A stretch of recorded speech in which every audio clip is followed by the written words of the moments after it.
What is up, everyone? Welcome back to the Retro Movie Podcast, the podcast where everything is connected. I'm your host, Jacob Thompson, and joining me is my co-host, friend, and the person most likely to walk around with a slide whistle, so when something funny happens, he can add a little note to it. Alex Perkins. Perk, how you doing tonight? I'm well, thanks. And yeah, how'd you know? We've been friends It's for one a of my while. favorite pastimes, yeah. You know, whenever I slip on a banana, you're there, though. Whoop, you know, just to really add insult to injury, you know? Of course.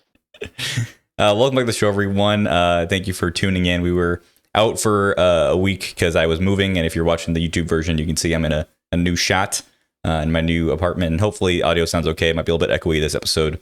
Should be fixed by next time if it's an issue, but glad to be back and glad to be talking about our movie this week. But we post our podcast every Friday, and every week talk about a movie that is somewhat connected to the last one we watched. And this week we watched a movie called Three Idiots. Perk, why don't you intro it for us?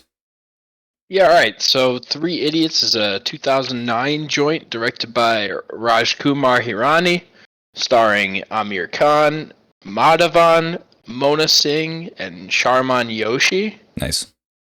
I think did all right. Maybe Joshi, but best effort. It follows three engineering college students through their time at the Imperial College of Engineering, and antics ensue. A couple fun facts: the actor who plays Rancho, Amir Khan, when filming this movie, was 44 years old. Yeah, I saw that, and my mind was blown. I would not have couldn't have told it all, given it's a college setting, not a high school setting, you know? Still. High school movies, it's always someone who's like in their late 20s, but yeah.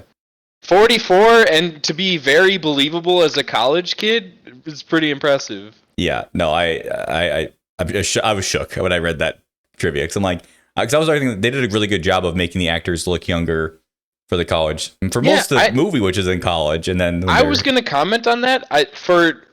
They're all clearly the same actor. Mm-hmm. They do a really good job of aging down the actors, or I'm sure all aging down the actors. Like, they look very believable as college kids. So I didn't see the trivia, and I'm pure spitballing. But I forgot to mention, our connection from last week to this week was a guy named Satya Reddy, who is a VFX artist.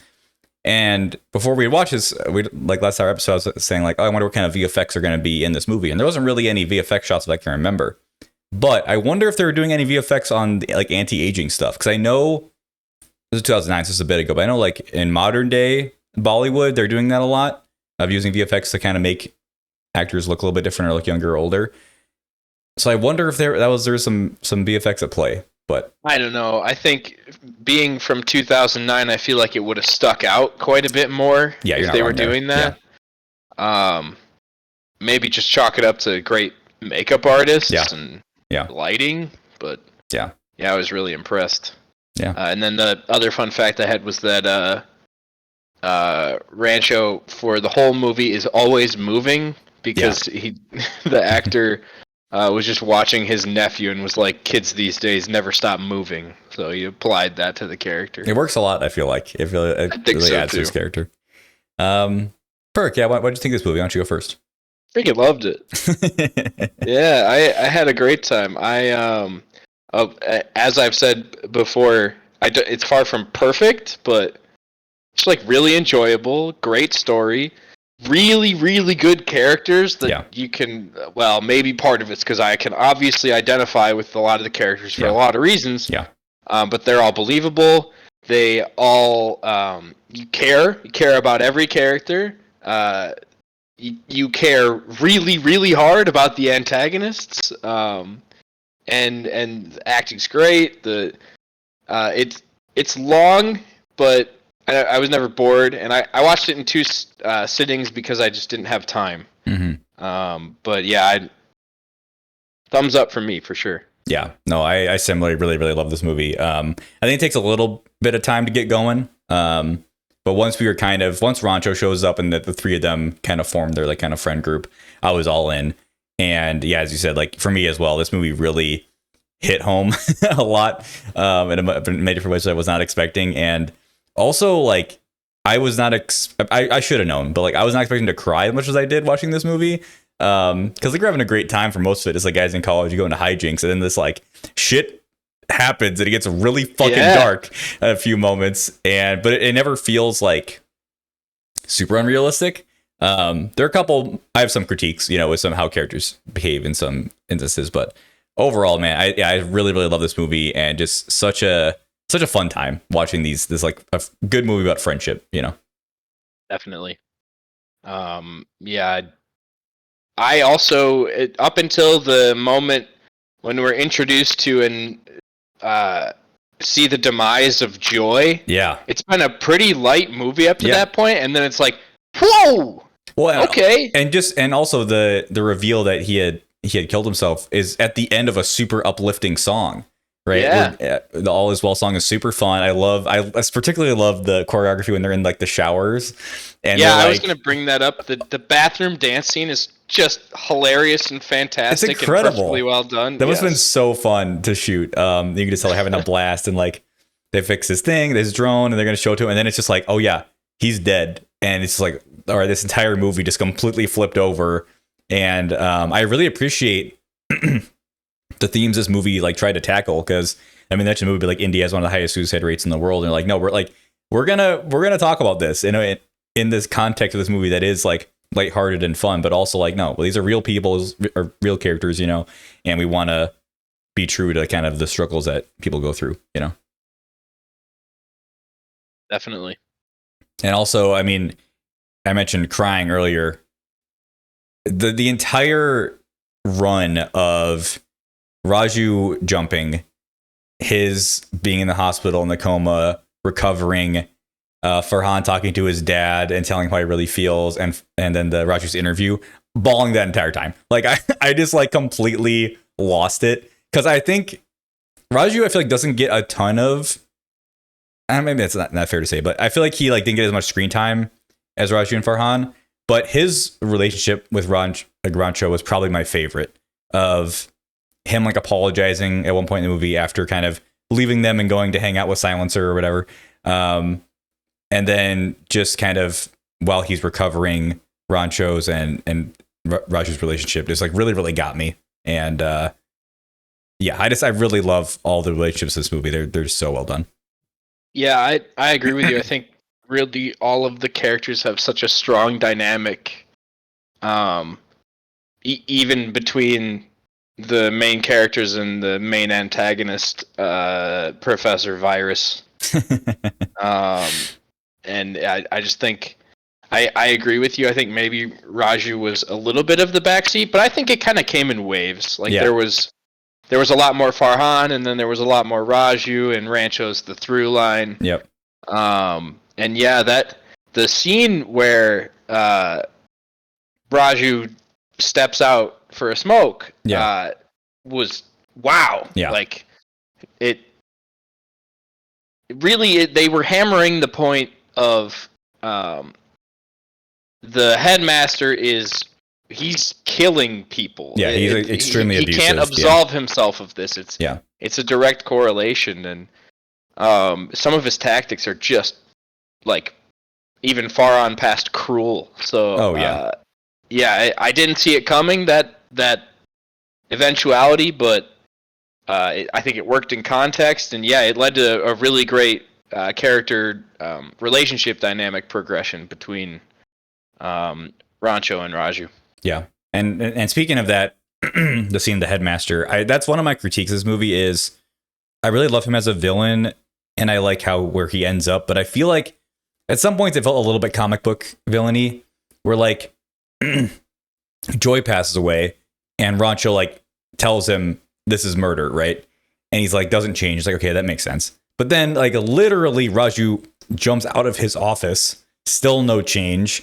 Pia then tells him his son committed suicide, still no change. Like there's one scene of him like sitting at like his desk being sad, but like it takes the birth of his grandson for him to finally change. It's like in light of 3 pieces of evidence before that, I would have liked to see a little bit more of a hint that he was, seeing something or improving in some way.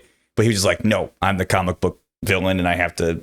Well, it's just, I definitely thought he was very cartoony. I think that was probably part of the point. Yeah. But yeah, I was gonna say. Yeah, I'm getting blurry out here. Lost you there for a second.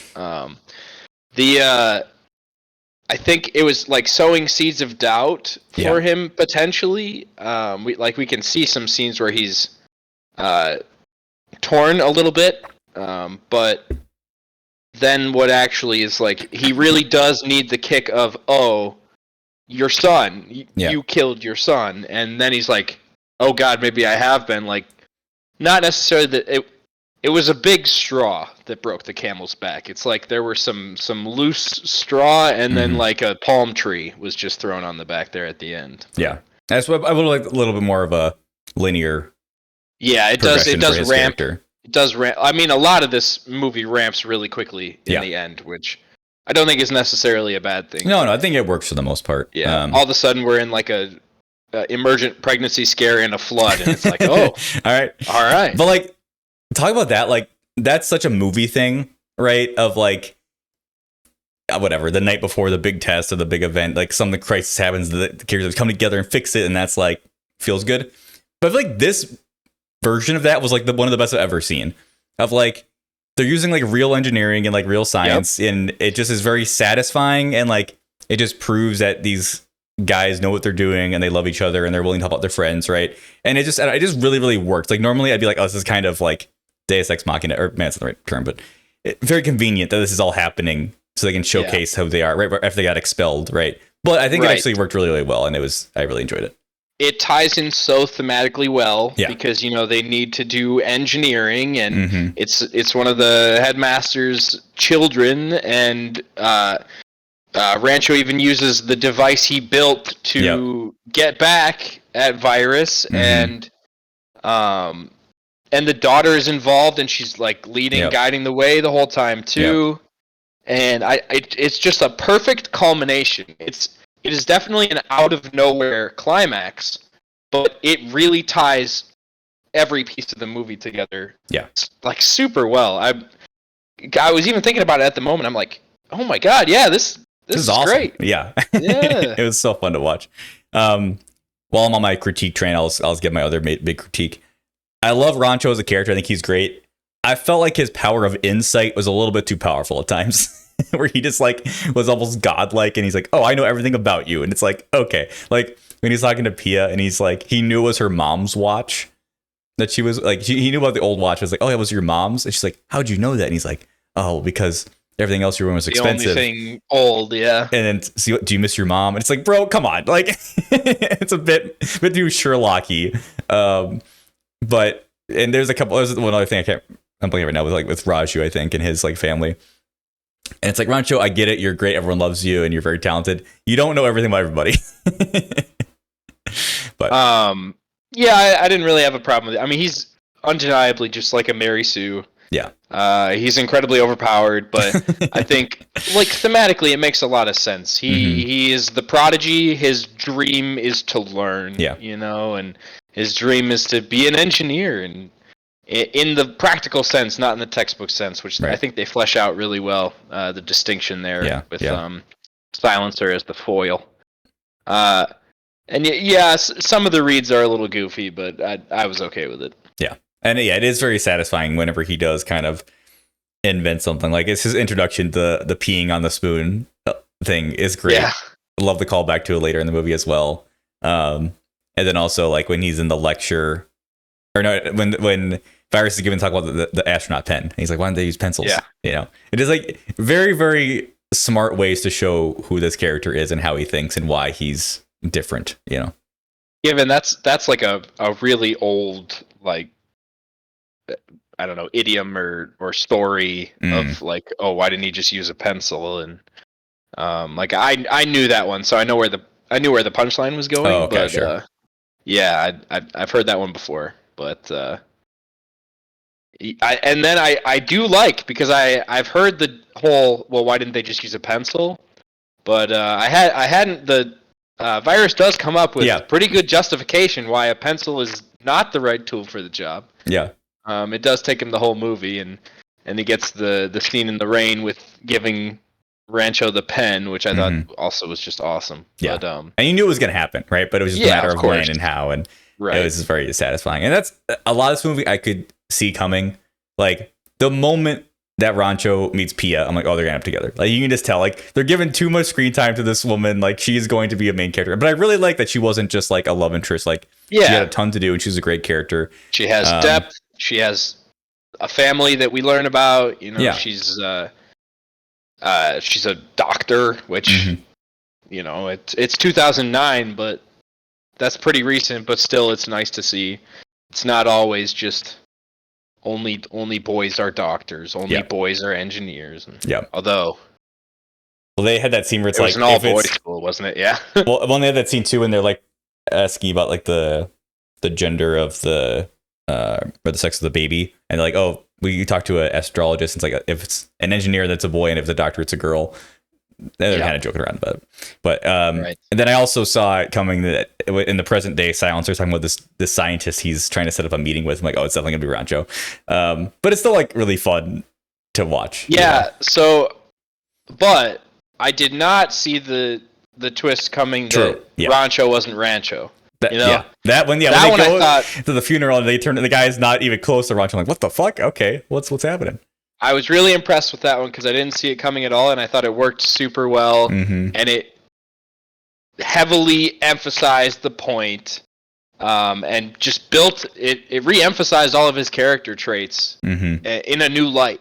Yeah, and without the silver spoon that was implied. So I thought that twist worked really well. I too also saw the him being the scientist coming, and doesn't matter. It was doesn't awesome. Matter. Yeah, it's super great fun. Payoff. It had been the whole movie. We had gone pretty much without Silencer getting his comeuppance, and so it was a nice catharsis at the end. Though the speech was really funny. The speech where they changed the words was really good.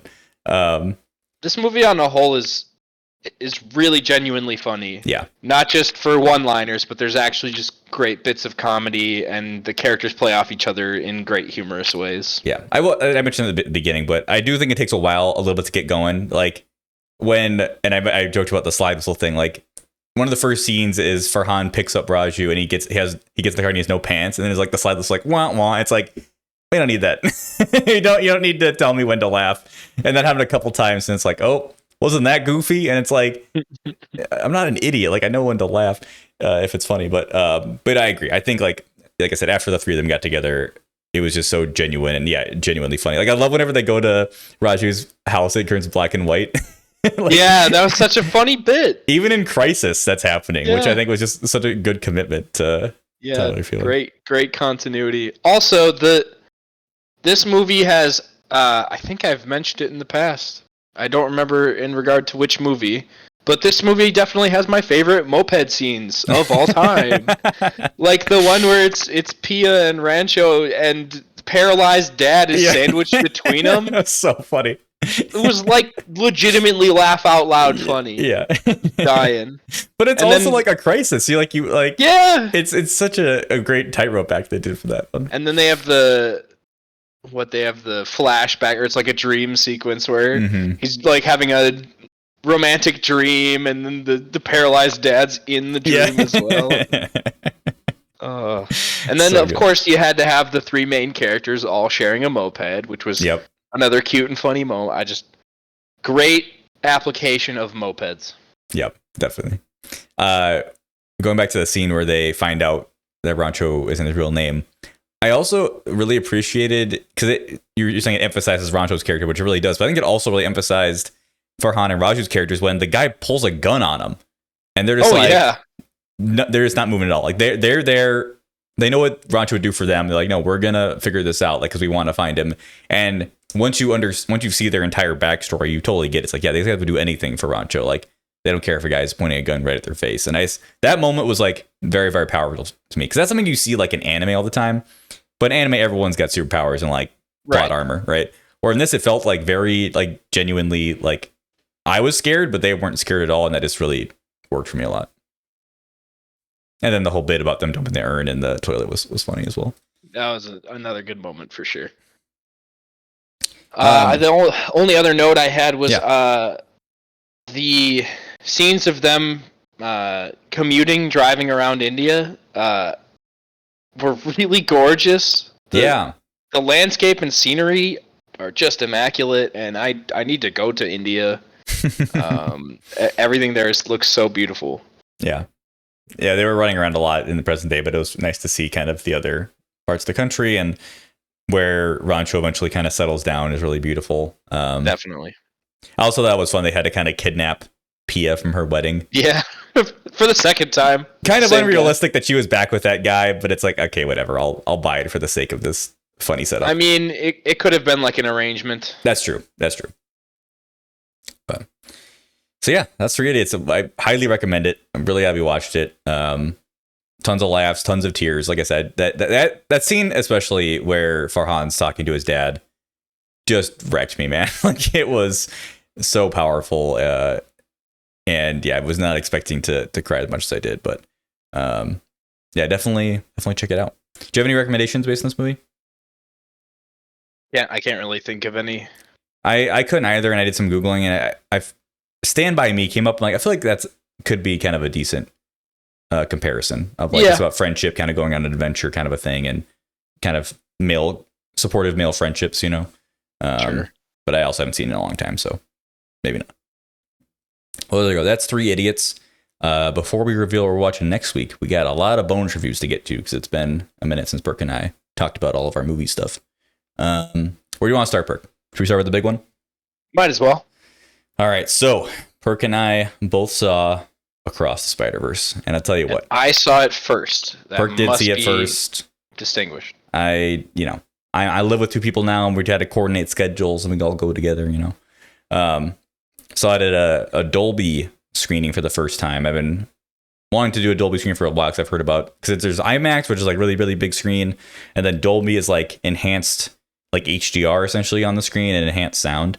It was definitely cool, but it wasn't quite as impressive as I wanted it to be, so I don't know if I'll dish out the extra bucks again. But anyway, going into this movie, Into the Spider-Verse is arguably my favorite movie of all time. And I had heard going into this one that it was arguably better. And I'm like, all right, well, let's see. And just from the intro, we're not going to get into spoilers, but from the intro, how the movie starts with Gwen playing the drums, I was all in.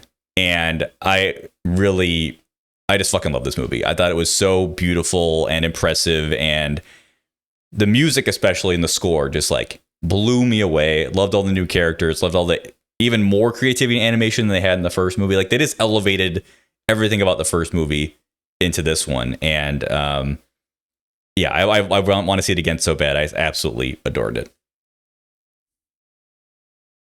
Yeah, I thought it was an incredible experience.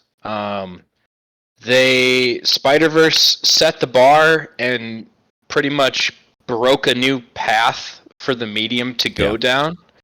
And they set the bar so high no one's come even close, and they really outdid themselves from an animation standpoint in this one. Yeah. I think I can't say that it's better than Into the Spider-Verse, because it's not a whole movie. Right, it's not done yet. And that's the big controversy online, is people arguing, because if you don't know, and that's not a spoiler, I think you should know it's going in. This is a part 1.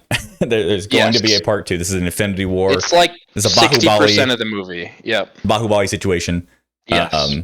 And yeah, so I agree. I can't say it's better until the part 2 comes out, and then I'll probably say part 2 plus 3 is better than 1. Yeah. I can say it's a technical masterpiece, because it is. Yeah. It's the animation is something otherworldly. But and I think also on top of that, I think the characters are good. I think Miles, it almost takes kind of a back seat, I want to say, because I think Gwen's character arc is a little stronger. But I like the character dynamics. I like the story. I think it's a little stretched. I think that 2 hours and 15 minutes is, like, I was never bored. It wasn't too long or anything, but for what is essentially, 2/3 of a movie, it is stretched. The story is stretched a little bit thin. But it's filled in with great set pieces, so it's okay. Yeah. Yeah. If I go ahead. If I had one critique, I would say the last 10, 15 minutes probably could have been cut in half. They could have tightened that up a little bit. Because it's just I knew going in it was a part one, so I'm like, where is this going to end? And I felt like they kind of dragged out the last 10, 15 minutes is a little bit too long for me. But the final shot and the final score that's happening is so fucking hype. Like then when we ended, I'm like, let's fucking go. Like I need this next movie immediately. Like, oh yeah. I would say if anything, I'd skim some of the Miles family drama out of it. I think that drags a little bit, but yeah, there's not too much fat. It feels the story feels a little bit thin. Although I think the story is at least where it's set up to be. It's much stronger. That was one of my big complaints about Into the Spider-Verse. It's the story is not as strong as the animation. It's carried by the technical masterclass that's going on, but the story is kind of a pretty straightforward Spider-Man type story. But in this one, it takes everything above and beyond. We get extra development on side characters who I didn't even know that we'd be seeing again. And I think it's broad, and I'm interested to see where everything comes full circle in the next part. Yeah, where we leave this at the end of the movie, the kind of the threads that are set up, I think are really interesting, and I'm really excited to see kind of where those go. And I'm very curious about how long the sequel is going to be. So I don't know if I can see it being another over 2 hour, like it seems like we're ramping up for like what the is third the act. climax, yeah. Right? So, I mean, maybe it'll just be like an hour and 45-minute long bash. And which would be sick. Fine with me. Yeah. I'd be so in on that. I know, I totally agree. I loved how much Gwen we got, and just development of side characters in general. I thought was very satisfying, and I really like where Miles is at. Like he's grown up a few years. I like how his look has evolved, just because he's gone through puberty, and he looks a little bigger. And again, it's hard to talk about stuff again spoilers, but yeah, it's just such a fun time, and I want to emphasize again how much I loved the music, the soundtrack and the score. I thought were incredible. I was getting a lot of like Tron Legacy vibes from some of the score. Like that's pretty high praise. Yeah, like Miguel O'Hara's. I thought soundtrack. His theme was just insanely good. And then shout out to the fucking end credit sequence, man. Holy shit! I thought that was one of the best end credits I've ever seen. Like, it was very good. Memory. I agree. Yeah, what an amazing time. I recommend this movie to everybody, man. I had I have a couple plot related gripes which I can't get into because they're spoilery, and we're way too soon to be spoiling this movie. And then my only other little problem was that a lot of the humor didn't really land for me. There's a lot of cringe one-liners, which is a Marvel staple, but maybe not a lot, but there's a few times where I was like, ugh. And then the 2 times that the audience I was with actually laughed, the biggest laugh, actually both in the trailer. The only like belly laugh that the crowd ever got was the Spider-Man point meme, which I had seen 10 times to that point. Which it's funny, but it loses some of the shine because we've all seen it so many times, and a lot of people, it almost sounded like we're kind of forcing a laugh for it. But I'm supposed to laugh here. I'm trying to think. I don't know how did I laugh, but I was definitely smiling a lot because I was just enjoying. Seeing the characters interact, But yes. I will say, I don't know if you had this issue, Perk, but I feel like the mix was not great in the theater I saw, where like the dialogue was kind of hard to hear sometimes, especially with characters with strong accents. I'm like, I need subtitles, man. I need them bad. I had only briefly, but I did notice the same. Yeah. So, what a great time, man. I'm gonna try to see it again this week. Definitely see it on a big screen. Now, should we switch to the other thing we both watched? Sure. I think you should leave season 3. Perk, you're the expert, so I will go to you first. What did you think of this latest iteration? Yeah, I love it. All right. It's more of what I want. It's same vein. new directions, a lot of familiar faces that we were all hoping to see again, a lot of new faces that I was really happy to see for the first time. A lot of just big belly laughs out of me, and a few that I know for a fact will grow on me with time. Like I was giggling at him, but I'm like, I'm gonna quote this forever, aren't I? Like that stuff like that. Yeah, I had a good time with it. I'm a little bit lower on it. I don't know if it's because we're on season 3 now, but like for me, this season really felt like, okay, I've seen everything Tim Robinson can do. Like I feel like he was playing a lot of characters I've seen him do before, and also just a lot of the same character. Like guy who takes everything way too literally is like a good chunk of them. And yeah, he takes them in different directions, but it's just like I wasn't seeing a lot of new stuff from him specifically, and I feel like he only played the straight guy in like one sketch this season. So it wasn't. I always kind of like the surprise of like who's gonna be the crazy one, but it's like, okay, it's Tim. Oh, it's Tim again. It's, you know, and so it is. Not to say I didn't enjoy it, but it's just I wanted a little bit more uniqueness. And I also feel like not all of the guest spots were that good. Like I thought Fred Armisen's sketch was a kind of wasted Fred Armisen. Oh, I loved it. I wasn't a big fan of that one, unfortunately. But I thought it was good.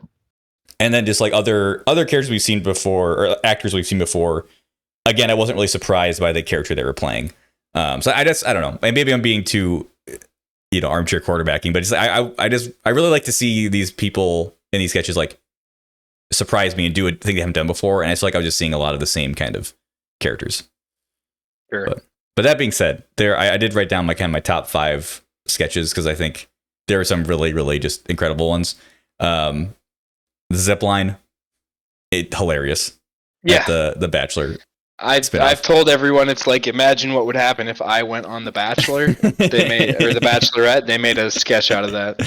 The dog door was a great idea and really fucking funny. For 50 seconds, I thought that there was monsters on the world. Not as like punch your face comedic, but the sitcom taping. I really like the direction of that one. I like it when you think the person is crazy, but then everyone else gets on board. Everyone gets on board. Kind of like the birthday party in season 1 with Steven Yeun. I like those kind of twists, and also in a kind of similar vein, I really liked the Jason Schwartzman sketch at the party. That was really nice. Yeah, he brought his A game for sure. Yeah, and I was really glad to see him, and he did great. And then my number 1, I think not surprised, the drive-through. What a fucking hilarious idea for a sketch, and just executed perfectly. Like, I have it on good authority that a friend of mine watched that episode while inebriated, we'll say, and had to pause after the sketch ended to recover from just like 2 full minutes of just crying and laughing. Yeah, so I was laughing so hard when he came through with the order. Yeah. But what drove it home for me was when the woman asked, "What's going on?" He's trying to start a pay forward line. Can I get 55? I was like, why 55? Like, I know the fact that they're both on 55 for whatever reason. Yeah. The so one good. you didn't mention, which I think is sitting currently as my favorite, is the silent actor who has to pay the audience when he talks. Now my audience is all frat bros. Yeah, it's all bachelor parties and frat bros. Yeah, that was a good one.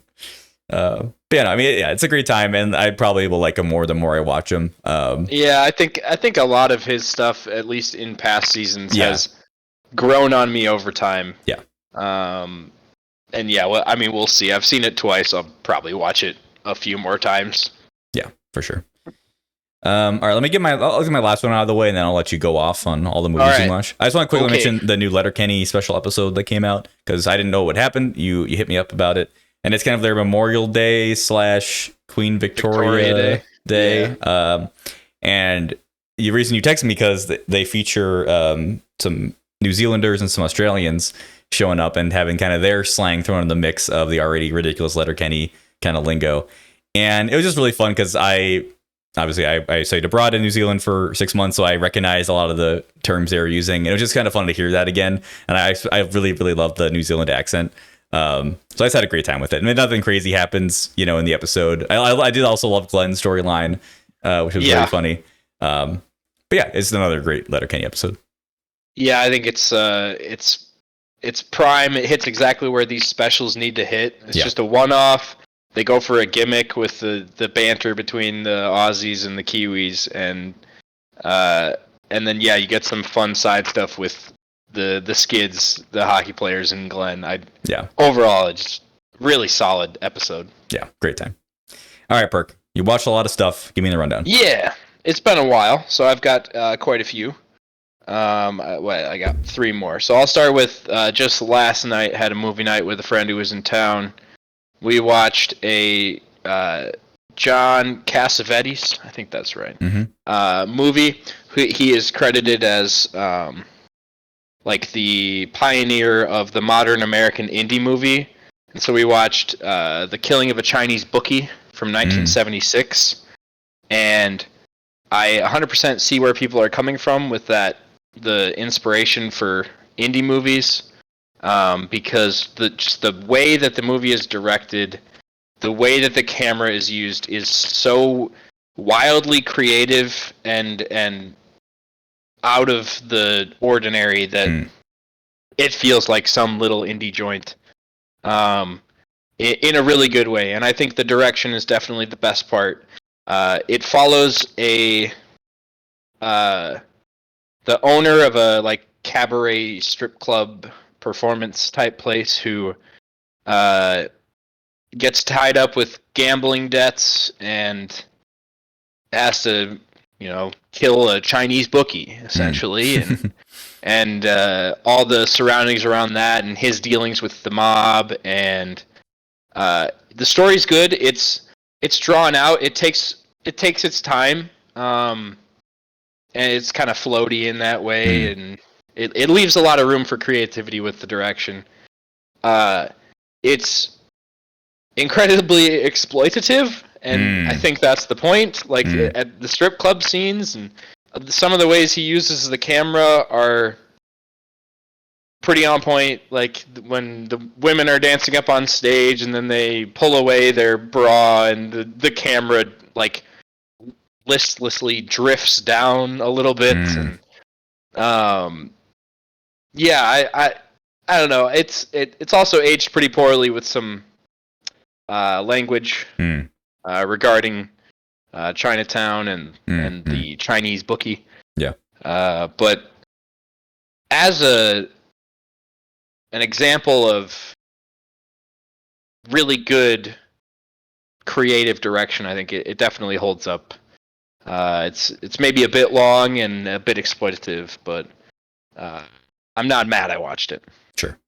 Do you think you'll watch more Cassavetes films in the future? Potentially. It's not top of my list, but my list is incredibly long, so we'll see. Sure.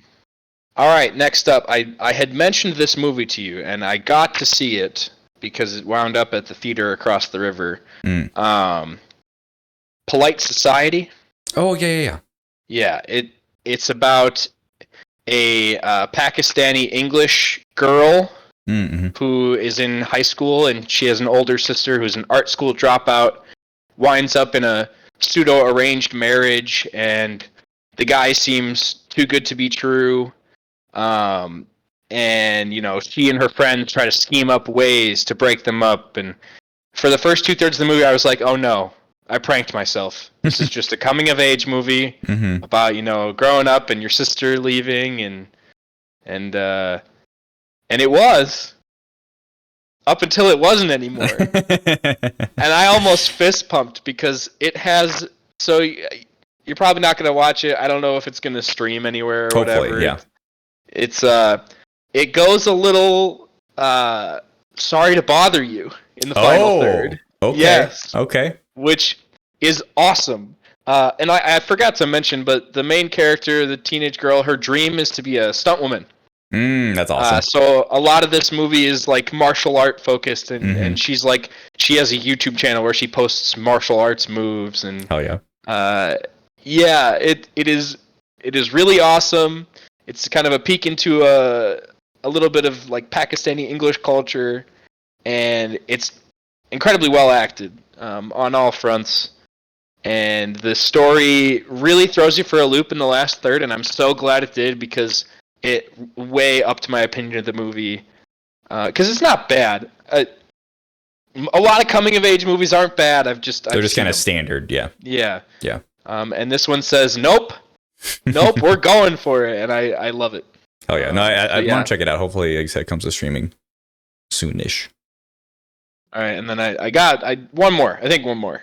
Okay. Yeah. So this was I went to 3 movie Tuesdays in a row. I'm on a roll. I went and saw the new Julia Louis-Dreyfus movie. Yeah. You Hurt My Feelings. Mm-hmm. It's about she is an author, an older author who she and her husband have a amazing marriage and like they're almost too close. Mm-hmm.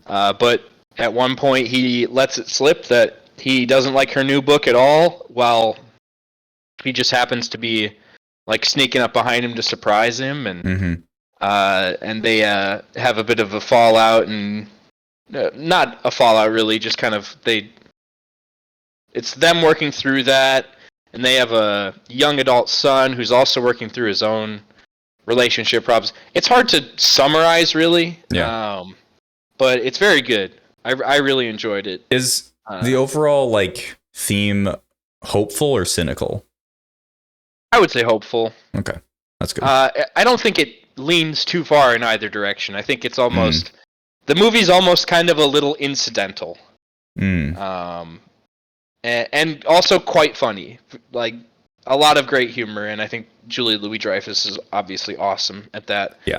Her co-star Tobias Menzies, I think, is his name. I was unfamiliar. He was great. Okay. He was very funny. He plays he's a therapist, and he has one couple who they're coming to him for marital advice, and they've been doing so for a couple of years. And I'm unfamiliar with the woman, but the man is David Cross.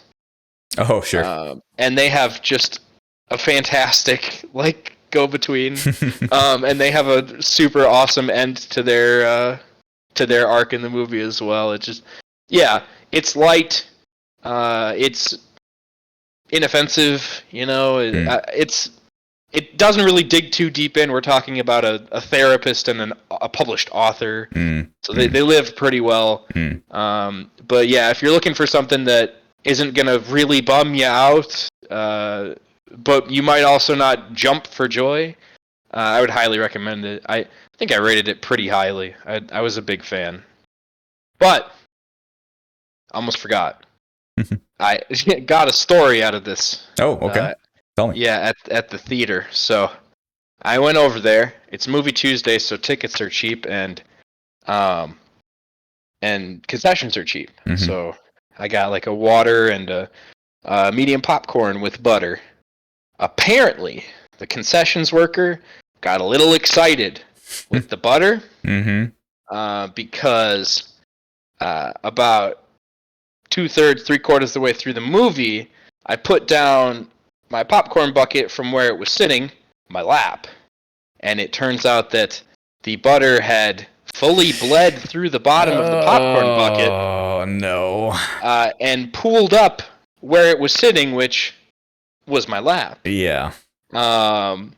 So just a huge, giant, dark stain right over my lap and on my shirts and everything, and and then I got to enjoy my mile-long walk home across a heavily, densely populated walking bridge in broad daylight, and looking like I pissed myself the whole time. That's fantastic.